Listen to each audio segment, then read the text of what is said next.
নমস্কার বন্ধুরা, আজকে চলে এলাম আবারও কল্যাণী কিচেনে। আজকে রান্না করব চিংড়ি মাছের শুটকি দিয়ে পাঁচমিশালি সবজি দিয়ে চচ্চড়ি। পুরো ভিডিওটা তোমরা দেখতে থাকো, আর ভিডিওটা যদি ভালো লাগে লাইক সাবস্ক্রাইব অবশ্যই করো, আর কেমন হয়েছে কমেন্টে জানাবে।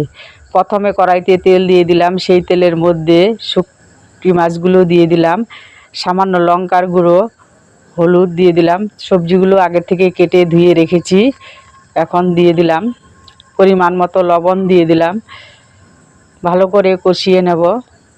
হালকা জল দিয়ে দিব, সামান্য জল দিব, সবজিগুলো সিদ্ধ হবে। কি সুন্দর হয়েছে, ঝোল করব না, মাখা মাখা করে করব। আর কাঁচা লঙ্কা রসুন বেটে নেব।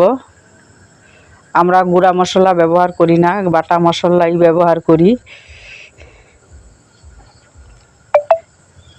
কড়াইতে ধোয়া ধোয়া হচ্ছে, নামিয়ে নিলাম। 2 মিনিটে তরকারি রেডি। চচ্চড়ি গরম গরম ভাতের সাথে খেতে দারুণ লাগে।